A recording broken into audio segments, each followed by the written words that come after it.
Hello there. Today, the wine I've got in my glass to taste is a classic Australian wine. This is Campbell's Rutherglen Topaque, sometimes referred to as a liqueurtopaque. It's a half bottle, it's a non-vintage wine because it's produced in a Solera. This is a lovely example of an exceptional style of Australian sweet wine. One that's historically produced in this area of northeast Victoria and from a producer with a long history as well. So this region, Rutherglen, as I say, it's in northeast Victoria. We're about a couple of hours drive northeast of Melbourne, and the region is a warm, dry, inland area. The altitude here is about 400 metres above sea level, so that helps to moderate the warmth of the climate a little. But in general, it's a great area to grow grapes for this sort of sweet wine, as the dry conditions allow the bunches to stay on the vine for an extended period, allowing them to dry and to raisin there, giving them very high sugar levels and allowing the acidity to drop away. Now, Topaque is a relatively new name for a historic style of wine. Originally, this used to be called Tokae, and that was referencing the Hungarian style of sweet wine, Tokae, from northeastern Hungary. And this was a result of a mistake. The grape variety used to produce this is in fact Muscadel, which is a Bordelaise grape variety. You find it in Sauternes. You find it a lot more in the Montbazillac area as well in southwest France. But that was mistaken for a Tokae grape variety. And as agreements were being made between the European community and Australia about geographical naming, outlawing the use of other people's geographical names in winemaking, in 2007 producers in Rutherglen joined together, trademarked the term Topaque, and that is being used by most of them as a replacement for the term they previously used, Tokae, although there are some producers who refer to these wines simply now as Muscadel. And legally the change of name had to be in place by 2010. Now, Rutherglen Topaque is perhaps overshadowed somewhat by its cousin, Rutherglen Muscat. But the two wines are made in very similar ways, being fortified and blended wines made from dried grapes with just a very short fermentation. These are some of the richest, most genuinely sticky wines that you'll encounter. Oxidative aging in barrel can make these very complex wines. They're lavishly sweet. They can be very impressive wines. A classification system was arrived at for both Muscats and for Topaques, grading the wines according to their age, their intensity, their sweetness. So this is the entry level of the classification. This is a Rutherglen wine. So this has to have been aged for 3 to 5 years. It says the wines have an average age of 5 years on the back. And it must have a sweetness level of between 180 and 220 grams per litre sugar.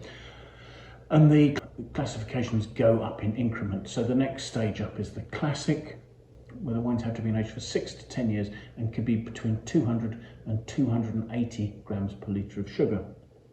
Sitting above that, you get the grand classification, and with residual sugar levels from 270 up to 400 grams per litre of sugar. At the top of the quality classification are wines that are called rare, and they must be at least 20 years old, and again they have the same sugar levels as the grands, between 270 and 400 grams per litre, so that's incredibly sweet.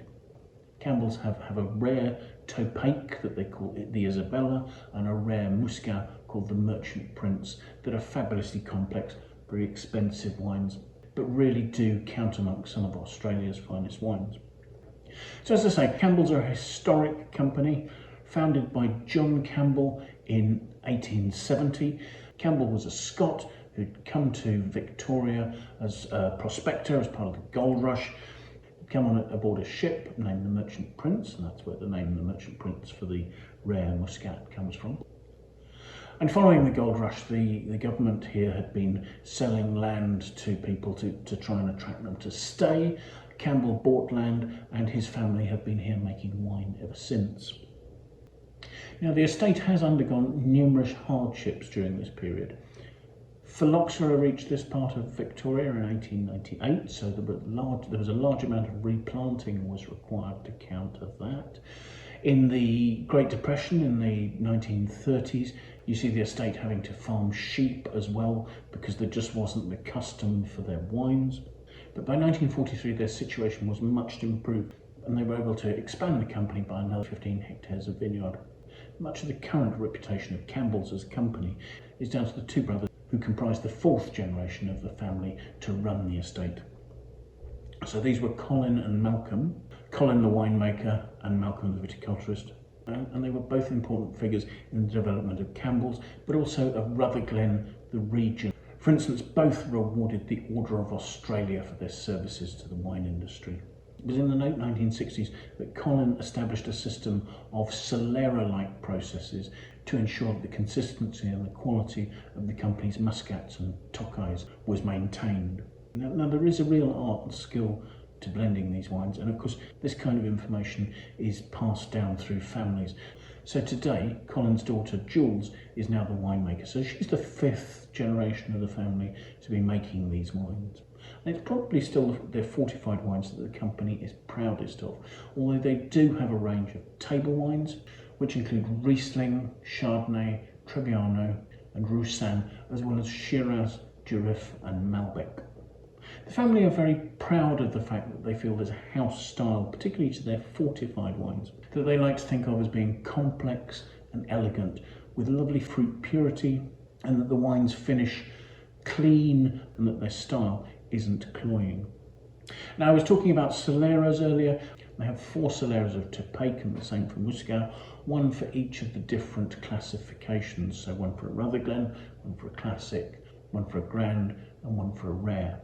And it's worth realising that both the Isabella and the Merchant Prince, their rare Soleras, contain wine from 4 of the 5 generations of the Campbell family that have made wine here. So some of these wines really are historic gems. So as far as the winemaking is concerned, each vintage the Muscadel is left on the vines for as long as possible, allowing them to fully ripen flavour-wise and to raisin, and that leaves them with concentrated natural sugars. Everything's hand-picked, it's destemmed, it's crushed and it's pressed, and that's quite an important fact. There are some producers who will make Topaque retaining a proportion of the skins in the ferment. Campbells don't do that, they only ferment juice, and I think that's maybe where some of the clean, elegant, pure style comes from. The grapes ferment pretty briefly, I mean up to probably a couple of % of alcohol, and then they're fortified with a neutral grape brandy. So the alcohol's brought up to a level that will stop the fermentation, leaving a stable wine which is full of unfermented sugars. Now the resulting wine is then blended into a Solera. So it's been combined with previous vintages of the similar style of wine to create the house style. Now in the Solera they're put into 450 litre seasoned oak casks. Now, something I've read says that they've used both French and American oak, but once a cask has been seasoned, it really doesn't make a lot of difference in terms of the influence there. But they're larger casks. And there's another quite important difference. I mean, they quite clearly state that their table wines age in an air-conditioned cellar. That's not the case for the fortified wines. They're left to mature in these large vats in much warmer conditions. This encourages a significant amount of evaporation, so some concentration of the wine as it ages, and this along with the exchange with oxygen through the barrel, oxidation, and a certain amount possibly also of maderization as the wine is sort of slowly cooked under some quite warm conditions, produces a highly developed and complex wine.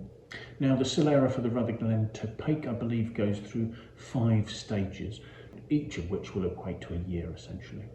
One of the points of the Solera is that you're continually combining older wines that have gained this complexity with younger, fresher wines with these more primary fruit flavours. So you're getting the combination of both, and it also gives you a consistency of style and quality.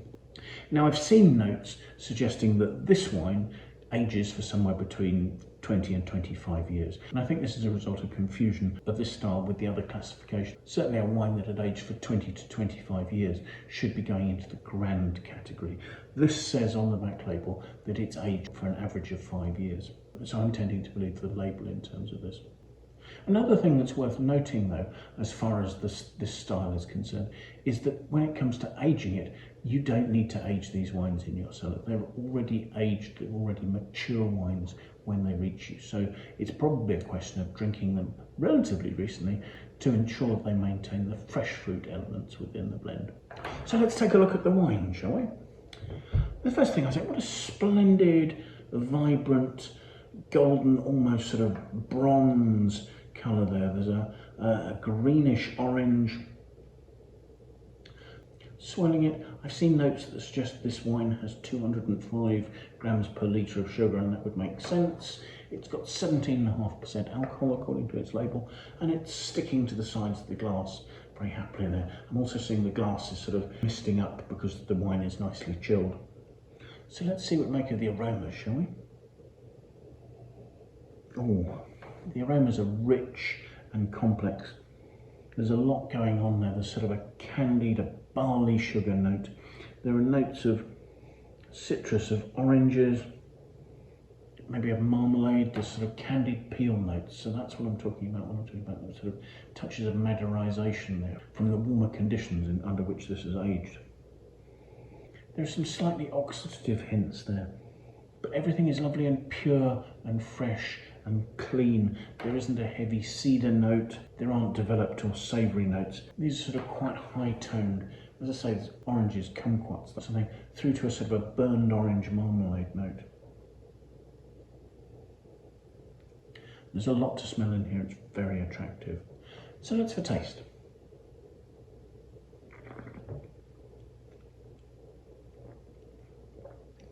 On the palate, you have a sweetness and a richness. This is full and ripe. There's a really juicy, ripe, rich, concentrated, almost sort of dried apricot note there. And that's overlain by slight spirity notes, perhaps barley sugar. They're actually quite harmoniously together. There's not a spirit particularly standing out. But I suppose there is a bit of warmth and roundness, perhaps just starting to pick up one or two sweet spice notes. There are hints behind the sort of the honeyed richness of the wine, of cinnamon, nutmeg, things like that. And then they're quite quickly covered with these rich stone fruit, citrus, marmalade notes. The acidity is at best balanced. This is not a wine with great freshness, which is why it's quite important to have it beautifully chilled. And I'm getting this long, fresh caramel, barley sugar, and slightly singed marmalade sort of note that is really lasting very well on the palate. Just in terms of what you drink this with, it's a fresher style than the liqueur muscats you get from Rutherglen, which might well pair with things like mince pies for the festive season. This has sufficient sweetness that it could do that. But at the same time, I think this would be a lovely combination with cheeses. I could see it going beautifully with sort of salty blue cheeses, with soft goat's cheeses. In fact, very well across quite a large spectrum of a cheese board. But also from the producer's notes, I see they suggest it going with poached fruit. I could see that working really nicely. I guess my point is that this is an entry-level example of a really classic style of Australian sweet wine, which can be spectacular. This wine ends up with a Wine Search aggregated critic score of 91 out of 100, which I does it credit. It's not a wine that's hugely expensive. There is some value for money here. It's the sort of wine that you can buy in half bottles here or sometimes in 500 milliliter bottles. You can open it, you can drink it over a few days.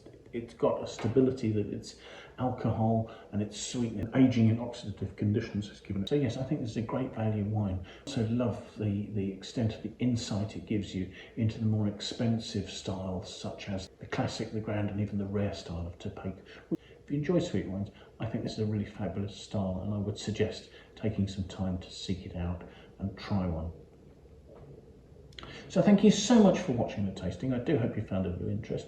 If you have, do please press the like button. That would be fantastic. If you'd like to watch more of my tastings, it would be great if you'd subscribe to the channel. And that way also you can set yourself a notification and you can be alerted every time I publish a new video. If you have any friends you think might like to watch the video, it would be great if you'd pass it on to them. If you've got any comments you'd like to leave, please pop those in the comments box below.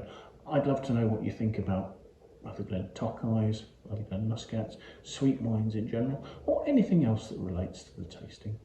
I will of course leave a link in the notes below the Wine Searcher webpage for this wine, so you can find out if and where it's available in your market and at what price. So thank you again for joining me, and I do hope you'll manage to make some time and come and join me in another tasting in the very near future.